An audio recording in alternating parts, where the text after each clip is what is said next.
Avant, les policiers me couraient derrière. Maintenant, c'est moi qui leur cours derrière pour les former. Avant, j'étais un mauvais élève, en échec scolaire. Aujourd'hui, je suis enseignant à l'université. C'est-à-dire que pour moi, la prison, c'est un peu comme le congélateur. Tu ressors dans le même état que tu es rentré. Tu étais au chômage, tu n'avais pas de boulot, tu vivais dans un quartier difficile, tu étais en échec scolaire, dans ta famille, ça ne va pas.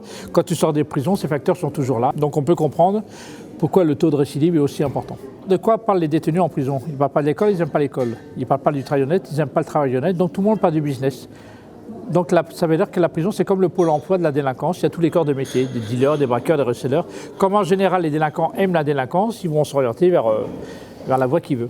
La différence de ma délinquance en montant puis celui d'aujourd'hui, c'est que les jeunes qui sont aujourd'hui délinquants sont dans un mal-être beaucoup plus important. Ils sont déstructurés, c'est-à-dire ils respectent moins les choses en même temps. Donc ils vont beaucoup plus mal qu'avant, le mal-être est plus important.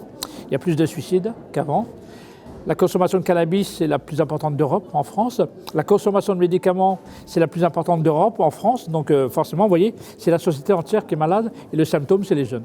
Les adultes n'osent plus intervenir auprès des jeunes ou alors ils ne savent plus comment faire. Donc ça passe aussi par... il faut accepter de retourner en formation pour apprendre comment on fait avec les autres. Les gens sont dépassés, il y a des parents qui disent je ne sais plus parler à mon fils, avec mon fils, je suis complètement dépassé, je ne sais pas quoi faire. Le problème des jeunes, c'est d'abord un problème d'adultes. Tant qu'on n'a pas réglé les problèmes chez les adultes, on ne réglera pas le problème des jeunes. En France, on a les jeunes qu'on mérite. C'est parce que les adultes sont défaillants en général, quoi. Je pars du principe qu'il n'y a pas de délinquants heureux. Les délinquants sont des gens malheureux, mais ne le diront jamais. Ils se cachent, ils ont un masque derrière. Mais les adultes ont aussi un masque. Au bout d'un moment, il faut que chacun accepte de baisser ses masques et de parler vrai. Et ce qui manque, ce que disent les jeunes, ils ont l'impression que les adultes sont faux, sont fuyants, sont hypocrites. Et les jeunes n'aiment pas les adultes. Donc il faut recréer à un moment donné ce rapport d'égalité entre les uns et les autres. On se pose avec eux, on dialogue. C'est ce que j'ai fait tout à l'heure à la prison de Montpellier. On s'est mis en rond, j'ai parlé d'un petit peu de mon histoire. On était tous au même niveau. Et ils ont beaucoup apprécié. Parce qu'on a vraiment eu un discours de relation d'égalité. Et quand il y a une relation d'égalité, il y a une relation de confiance qui s'instaure au fur et à mesure. Le jour, à un moment donné, je devais être expulsé du territoire français parce que le ministère de l'Intérieur a dit que j'étais une personne irrécupérable, qu'on ne peut absolument rien faire avec une personne comme moi. Et donc, il a décidé de m'expulser du territoire. Mais à partir de là, beaucoup de personnes de ma ville, à Mantes-la-Jolie, sont venues à mon jugement pour dire au juge que j'étais un mec intelligent, j'avais des capacités, j'avais un potentiel. J'avais quand même 31 ans et c'était la première fois de ma vie qu'on disait que j'étais quelqu'un de bien. Toute ma vie, on m'a toujours dit que j'étais un nul, un bon à rien.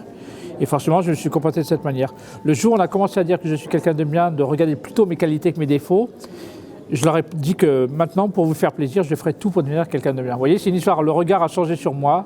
Ils m'ont tendu la main, ils m'ont parlé d'amour, parce qu'ils m'ont dit qu'ils m'aimaient. Et donc, mon regard a changé sur les autres. Et à partir de là, j'ai fait les bons choix. Vous voyez, c'est une histoire de rencontre. On peut faire des bonnes ou des mauvaises rencontres dans la vie. À ce jour-là, à mon jugement, j'ai fait des belles rencontres.